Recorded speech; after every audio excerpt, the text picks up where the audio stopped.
was close. The fight was getting close, and Tyson, they seen Tyson wasn't training and so on.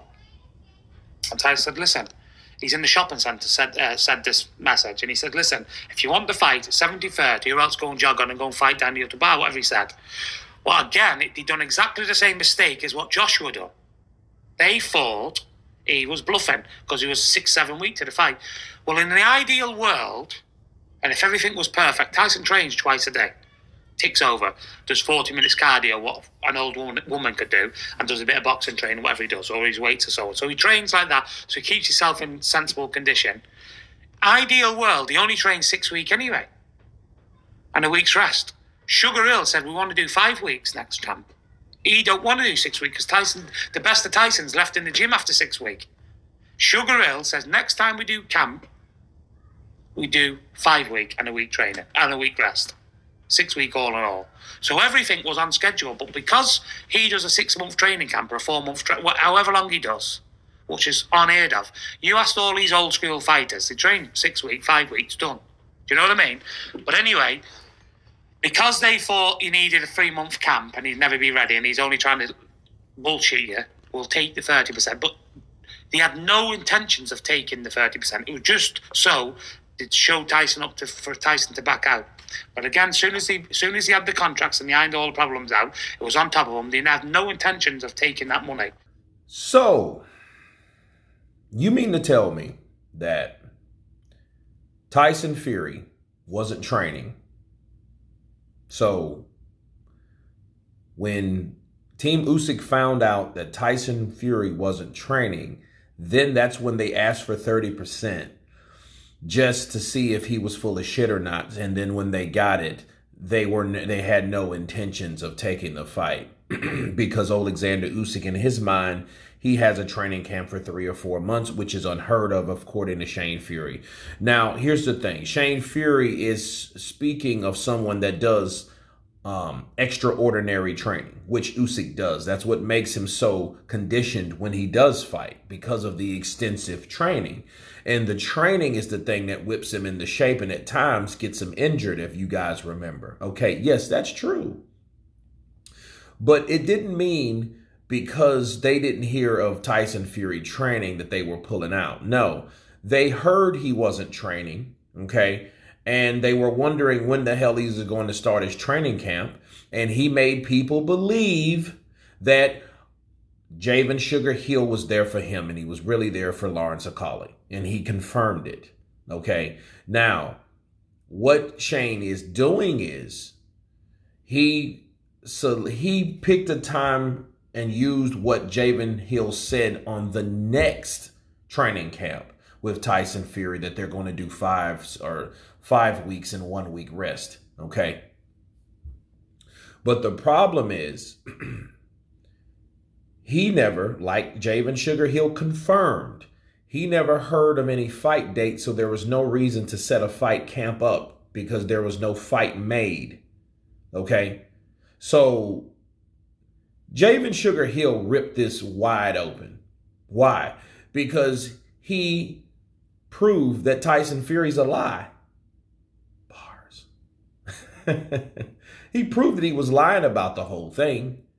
So if you take what Tyson Fury said, and Shane just confirmed he wasn't training, damn the 40-minute cardio you do every day, that's for the mental health issue, not an extensive training camp where you made people believe that Sugar Hill was there for you, putting shit on Instagram, posting my trainers here for us to get to training, showing you punching the heavy bag with Lawrence Akali, which Lawrence Akali was the premier fighter because that's the guy that was paying Javen Sugar Hill to be there in his corner, not Tyson Fury.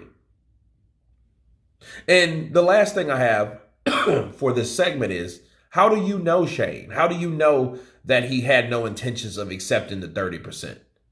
That's what I want to know. How do you know that? You know what I mean? And better yet, how do you prove that? Because I'm trying to make sense out of all this and giving another perspective through what Shane's talking, but Shane is only confirming to me what really happened and what we already know. Tyson Fury wasn't training. Tyson Fury was lying about him training, and he really wasn't. Javen Sugar Hill spilled the beans.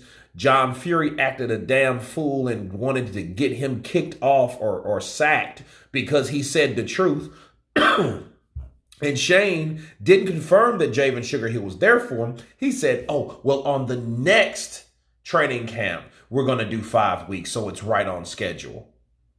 And now you claim that, oh, the 30% he had no intentions of taking. He just wanted to call people's bluff. So how do you prove that, Shane? Let's move on.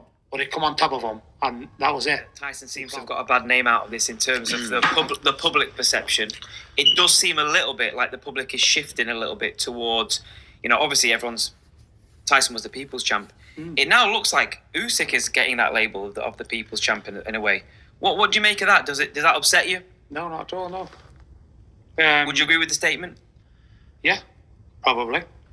In a smaller scale, but we'll see. We'll see when it happens. But the thing is, where does he warrant 50-50s? From a country what's at war, which is very terrible, but there's no money coming from there at all. No pay-per-views or anything like that there. It's free to air over there. He's a foreigner who can't sell any tickets or anything. All right, the boxing people know him as a Usyk man, boxing people, but the actual normal public, what has to buy into these fights, don't know him. The real money, it needs a caption, like normal people need to buy into him. So where does he warrant the money? Where does he warrant 50-50? We're hearing if he really wanted to fight, he should have took whatever he could have got, really. I am so glad that Shane Fury brought that up because this sounds like pure regurgitation. First off, he's saying, well, where does he warrant 50-50? Where is he going to get the money from? His country's not doing anything because they're at war and it's a sad thing, but they it's free to air over there. Okay, it's also free for Mexicans to air Canelo fights, but he still wants his fucking money. Why? Because he's still a star, because he's still marketable, because he demands it. And saying, well, the 50-50 comes from, where does he manage this? He doesn't speak English. He can't sell. People don't know who he is. Of course they do. If they know Tyson Fury, they know him. And they knew him before Tyson Fury made him who he is. And like he just admitted, Shane, that Alexander Usyk is now the people's champion. Why? Because the popular opinion has swayed against Tyson. Because the way that 30% was agreed upon and there was no, hey, okay, you got a deal. There was nothing like that. There were, well, hey, how about this? How about there's no rematch clause? How about that? Like, why would you go back to that if you've already got past that? So, yes, that's what made Alexander Usyk the people's person. And plus, he beat the shit out of Joshua twice back to back. So who's not going to know him? He fought in the UK. He knocked out Tony Billion. He beat up Derek Chisora. Okay. He took on Anthony Joshua. And that's in front of 60,000 people. He went to the Saudi Arabians and took out Joshua again. Okay. So how the hell he's not going to know who the hell he is? And I mean, you can tell that these guys are just sitting around hating on Usyk. Oh, he doesn't speak any English, does he? What the fuck does he have to offer me? You know what? We're going to offer him 30%. That's good enough. Which he already, in the first part, admitted that was a low ball from Tyson. Okay? So now you're saying, oh, well, where does he warrant 50-50? Oh, his country don't buy fights, but at the same time, he can help his country with it. So basically, this is what he's saying about Tyson.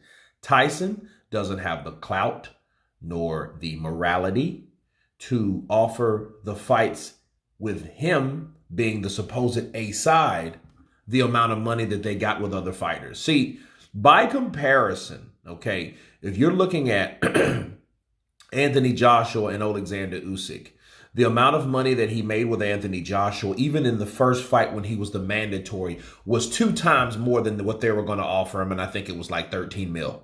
For that 30%, it would have been like $13 million. $13 million as compared to what he made. The first fight was, I think, 30, right? 30 million. So why? And then the next one was 60 million or 65 million. So why would he want to expect anything less coming from someone that now claims to be king? See, if you're claiming to be king and you're offering less money, what does that say about you as a king, as an A side?